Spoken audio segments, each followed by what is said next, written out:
Chapter 13 Indian National Army. At a time when the Quit India movement was in full swing, thousands of Indian soldiers stood in readiness at the eastern border of India for war against the British.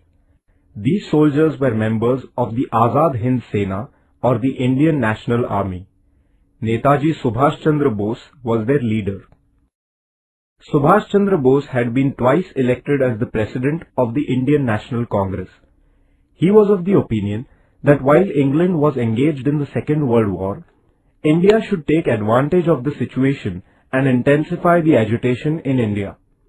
If necessary, India should seek the help of the enemies of England.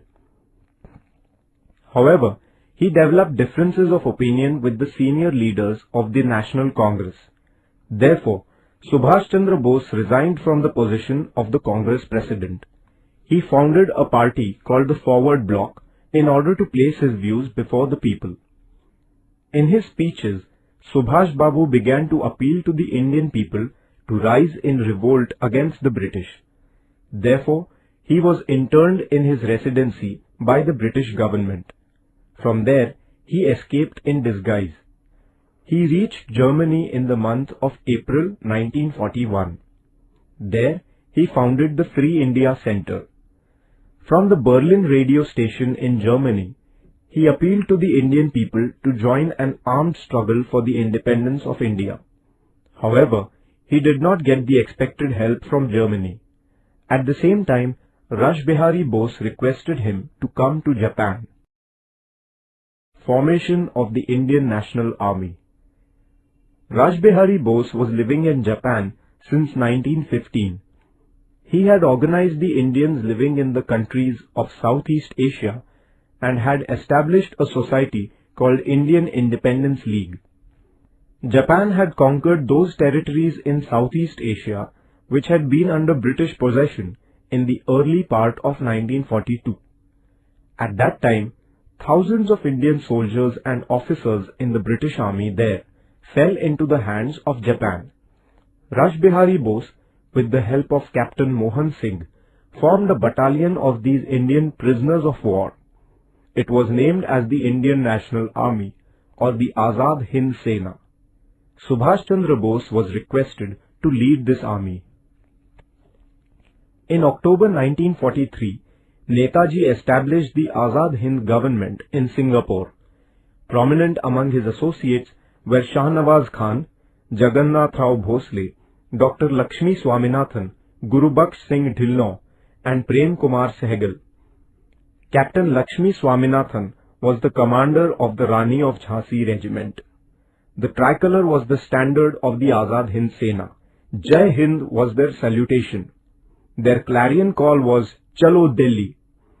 Kadam Kadam Badhaye Ja was their marching song. Subhash Chandra Bose made an appeal to the Indian people to give their lives for the cause of India's freedom. The campaigns of the Azad Hind Sena. Towards the end of 1943, Japan conquered the Andaman and Nicobar Islands and handed them over to the Azad Hind government. Netaji renamed them as Shahid and Swaraj.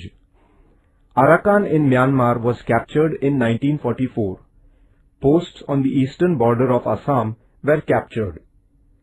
But the Imphal campaign remained incomplete because the Japanese supplies that the Indian National Army was receiving stopped.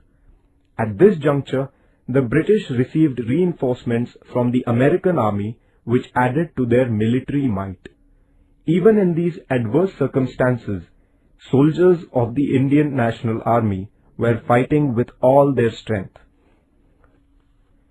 In August 1945, America dropped atomic bombs on the cities of Hiroshima and Nagasaki in Japan.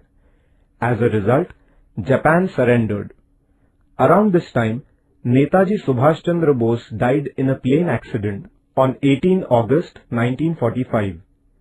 The Indian National Army was then forced to lay down arms. Thus ended the phase of the struggle of the Indian National Army. The trial of the officers of the Indian National Army. The British government charged the officers of the Indian National Army with treason. The proceedings of their trial began before the military tribunal held in the Red Fort of Delhi.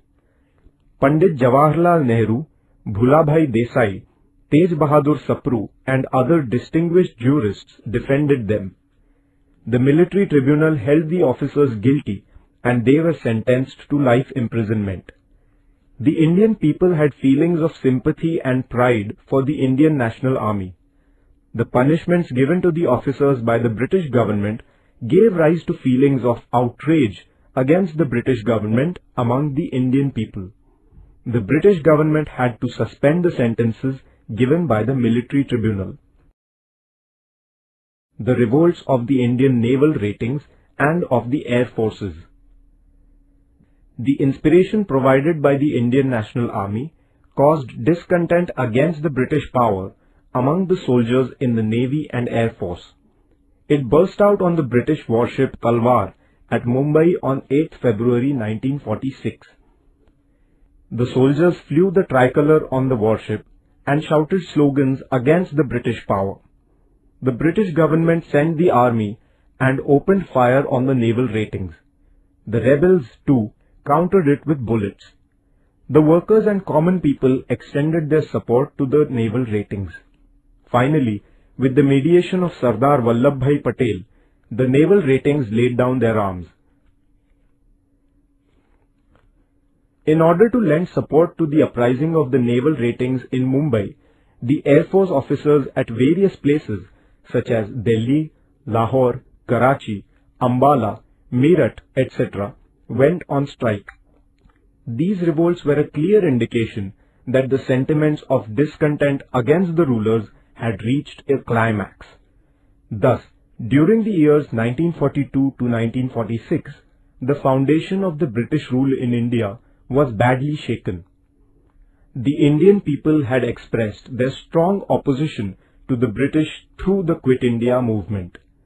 Now, the Army, the Navy and the Air Force, which formed the backbone of the British power, also began to turn hostile to them. The British rulers realized that the days of their rule in India were numbered. The revolts of the Indian naval ratings and of the air forces.